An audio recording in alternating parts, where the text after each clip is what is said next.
Good morning mga idol. Andito ako ngayon sa Quezon mga idol. Galing akong Aberdeen.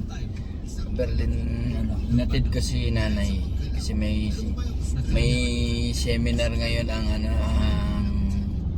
lahat ng sitio president, yung first accredited, yung nauna silang nag-renew, kaya sila yung may seminar. Kasi ako na pangalawang ng nahuli pag-renew, parang second batch accredited sa renewal. Hindi kami kasali sa seminar ngayon. Mas maganda mga idol, seminar 3 days diyan. Save sa time, di ba? Walang hindi tayo nakakasali doon, kaya maganda. Kaya hinatid ko lang si nanay kasi siya ang kasali doon .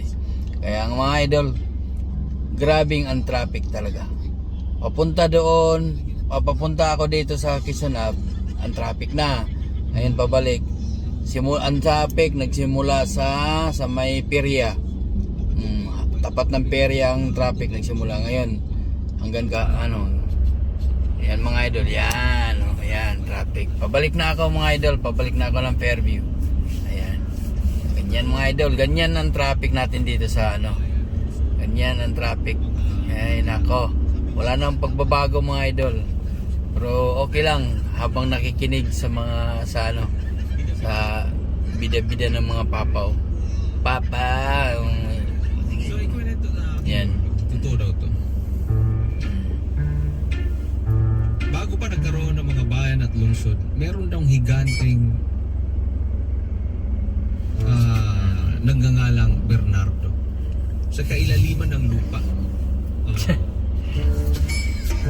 Bernardo pangalan ng higante. Kilala ko higante, hindi Bernardo pangalan. Ano yun? Tiny. Mga idol, barangay Tiny. LS 97.1. Yan, dyan lang kayo magkikinig. 97.1. Sa ilalim ng lupa. Alas 12 mapakinggan nyo si Papa Dudot. Paborito ko Kasi si yan. Bernardo mabait. Ngunit may isang kondisyon. Sa gabi naman si Papa Bolo. Habang siya ay natutulog. Kahit sino naman din. Kahit sino naman din. So araw-araw Yan ang pinapakinggan ko mga idol habang nagdadrive ako. Kumbaga normal. Nagtatanim, nagtatayo ng bahay, at minsan ay nag-iingay sa pamamagitan ng mga paligsahan, kasiyahan. Ano okay lang yun? Nagpe-fiesta. So isang araw, kumbaga lumagpas na sila sa limit, Papa Jeffoy. Curfew. Kasi nga nagsasaya, nagpa-fiesta, sobrang ingay ng mga tambol, kalderong hinahampas ng mga tao.